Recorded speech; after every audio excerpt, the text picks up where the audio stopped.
And now, about the foreigners who are fighting for us. In the Kherson region, a company is being formed within a battalion of unmanned systems in which only fighters from other countries serve. They have already managed to take part in battles both in their own countries and in Ukraine, serving in the infantry. And next is the story of one such crew about what exactly they have come to love in Ukraine and what they expect from the wars in their own countries. TSN correspondent Natalia Nahorna asked them all about it. We are going to tell you about a very interesting unit. We joke among ourselves here that we have a family-type battalion, which flies out to bomb the enemy in the occupied Kherson region.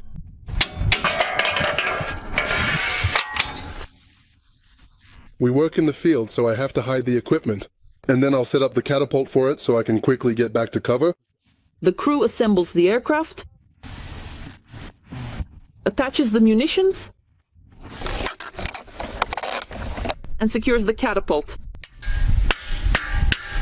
An ordinary situation in the southern steppes when an American, a Polish woman, and a Frenchman are fighting. Not just for Ukraine, in fact. They are fighting so that people can live peacefully in the world without Russian influence.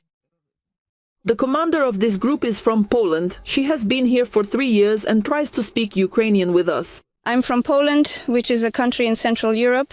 I have been serving in the army for 3 years, where I have taken on important responsibilities and learned valuable skills. Before joining the military, I spent time as a volunteer, helping people in my community and supporting different causes. Gypsy hopes that everything she has learned in the war in Ukraine will never be needed back home. Me too, because I don't want Russia to go after Poland. I don't really know exactly what will happen in the future, but I sincerely hope that they won't decide to go after Poland. However, if they do end up making that choice, at least now I know with some confidence how to do the job that needs to be done.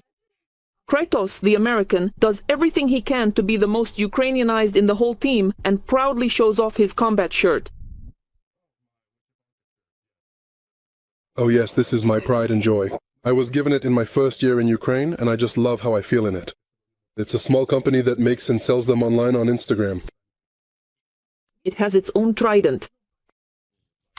When you are in battles, you don't really have time to go and get tattoos often. And tries to learn the language in all its forms. If we have the chance to bake, well then, it's... My personal favorite saying is... This is something I say almost every day. And just typical. Oh my. Kratos is a fan of Kharkiv and Ukrainian cuisine. Vareniki, oh. With a little bit of sour cream. Ooh. You can have borscht with lard or with donuts. And I am sure that Ukraine has a chance. We are here because we have a chance to win.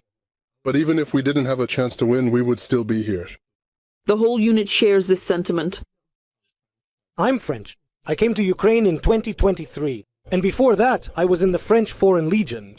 I wanted to do something more in my military career because there was an escalation on the border of Europe which threatened security, and the security of my country as well. That's why I wanted to do something, before it became too late. Frenchman Nish is a pilot who directs drones at the enemy. In civilian life, he is a chef, and in his free time between flights, he enjoys treating his comrades to French cuisine. The only thing he misses are the products made in the mountains. I live very high up in the mountains, so we have traditional products that you can only get there. So we have our own specific products. I miss the mountains back home, but unfortunately, Ukraine... It's very flat, except for the Carpathians. But we're not fighting there. Other than that, things are pretty good in Ukraine.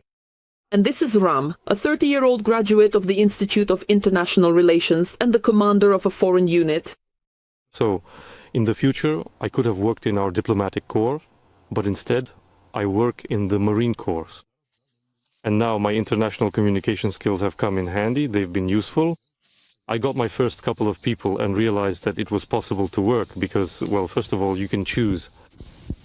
In fact, there are a lot of people who want to join, a whole lot. And many of them are highly skilled specialists. There are people not only with civilian backgrounds, but also those who have worked or fought or have worked in some military structures. The full-scale war caught me in Germany.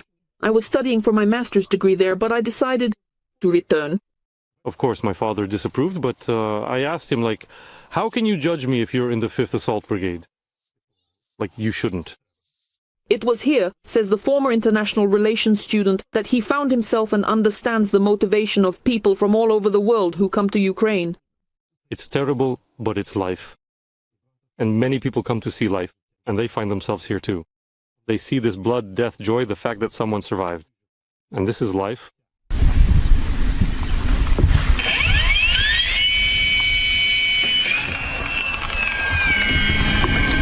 From Kherson region, Natalia Nahorna, Ihor Siri, Vitaly Ovsyanikov and Pavlo Sadovnikov. TSN 1+ Marathon.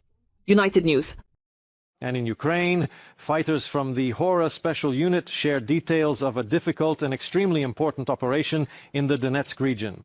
There, holding the forest belt became one of the key elements in liberating the entire village. 4 Special Forces soldiers held their positions despite enemy artillery fire and numerous assaults. The footage and memories of the Artan fighters collected by Rostislav Sesoyev are unique, and you will see them for the first time.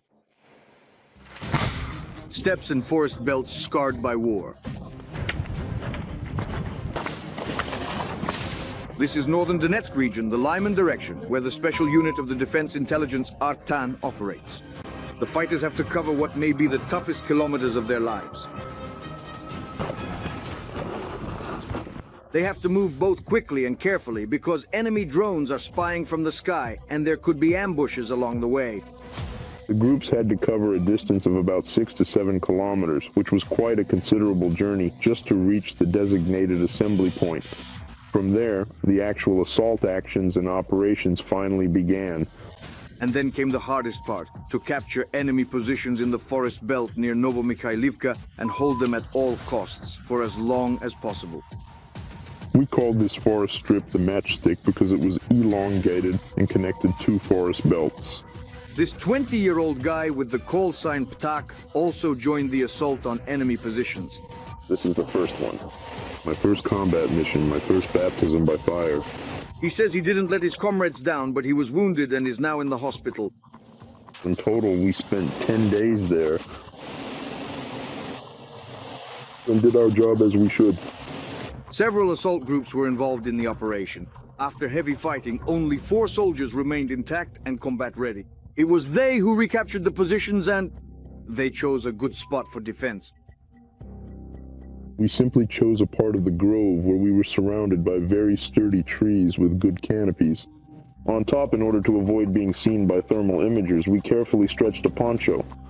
We also set up 2 machine guns, sometimes just 1, but usually 2 for better coverage, and we had 2 more, which were just regular rifles chosen for their accuracy.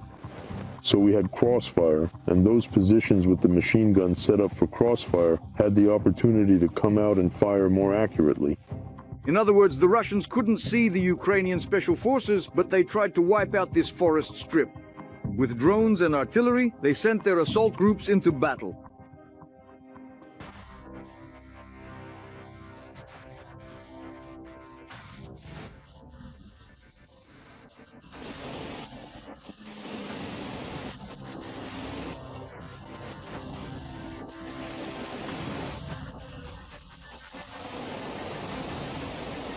He didn't survive. Provisions were delivered to the guys by drones. Ammunition was also dropped from the air. It wasn't that bad, because honestly, we didn't really feel like eating. With all that adrenaline and lack of water, we dealt with it very simply. When it rained, we collected the rainwater and filtered it. The PBK basically, after I think the first 2 assaults, both of which were quite exhausting, we were starting to run out a bit, so in the middle of the night, after things had quieted down, we found some parts from our belts and began carefully assembling belts from loose rounds that had been made for us at the machine shop. This process took some time and required patience, as we wanted to make sure everything was done properly and safely, given the circumstances. So, 4 Ukrainian soldiers held a critically important tree line on which the success of the operation to liberate Novomikhailivka depended. Everyone did their job, I'd say, at 95% because, well, you can't do what the stars won't allow. That's why everyone showed that they can and will do what they need to do. The liberation of Novomikhailivka in northern Donetsk region is a joint operation of the main intelligence directorate and the 3rd Assault Brigade. With the 3rd Brigade, there is complete mutual understanding and cooperation, and we support each other. Whenever we take part, our Department of Active Operations is with us, which is part of the special unit Latan.